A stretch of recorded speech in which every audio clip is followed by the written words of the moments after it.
All right, 105 here. Thank you for joining us. This is Tommy House at the KXAN First Warning Weather Center. I wanted to provide an update with you regarding some of the torrential rain we've been experiencing through the Austin area.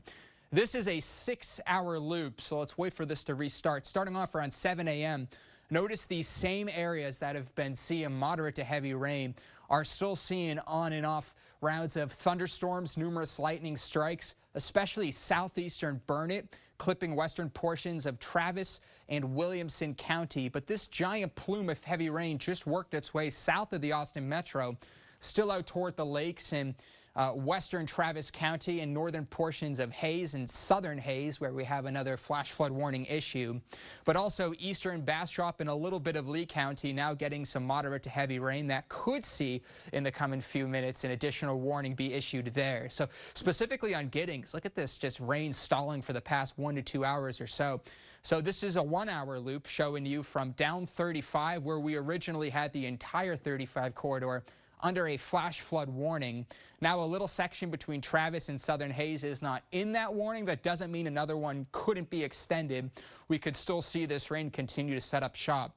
So zooming on in, look at some of these 1-hour rainfall totals. This is Doppler estimation, but our LCRA hydromet rain gauges that we also use for a backup when we're estimating rainfall are lining up pretty similar, anywhere between around 1 and 3.5 inches in just 1 hour. So you can imagine, especially over some urban landscape, that some of this rain can run off pretty quickly. Portions here of Hayes County along 290, 1.7 inches. Bee Cave up toward Hudson Bend, that same area, between 10 and 15 inches of rain overnight last night, now getting additional 1 to 2 inches in just a 1-hour span. And then just north of Austin, clocking in between around Round Rock and Georgetown, 3.5 inches there, where we're also dealing with some river flooding. And then Bastrop, this is where I showed you approaching Lee County up toward Giddings, 290 along Highway 77. Anywhere from around 1 up to 3.5 inches at this time. So the latest flash flood warnings until 3 o'clock now for Williamson County, including cities like Georgetown, Burnett County, that's Burnett down to Marble Falls further east, that goes until 2 o'clock, and then Travis County until 2, so less than an hour. Probably expected to see the Travis one eventually get extended, but we'll have updates for you here at the First Warning Weather Center. Then southern Hayes County, that also continues until 2 o'clock, and now approaching the San Antonio area. New Braunfels farther south and west, which is outside of the viewing area for us, but still that's working its way toward the San Antonio metro. Flood warning in effect still for the next few hours, specifically focusing on Williamson County. San Saba River in that county has had this flood warning now for well over a day, but the St. Gabriel River, the latest forecast peak through this afternoon, over 30 feet.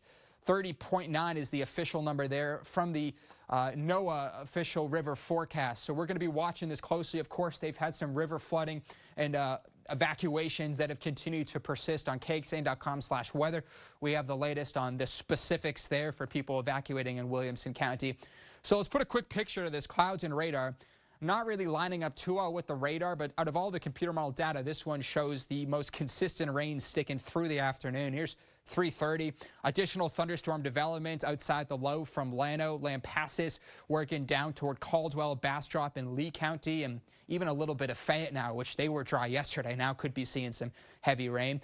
Could wind down a little bit tonight, but that doesn't mean we can let our guard down. We still know river flooding can happen, especially hours after the rainfall gets flushed out entirely. So on KXAN.com, we will have updates still as we're seeing this historic heavy rain, flash flooding, and river flooding in our area. Again, KXAN.com for the latest. Back to your programming. This has been a severe weather alert from KXAN News.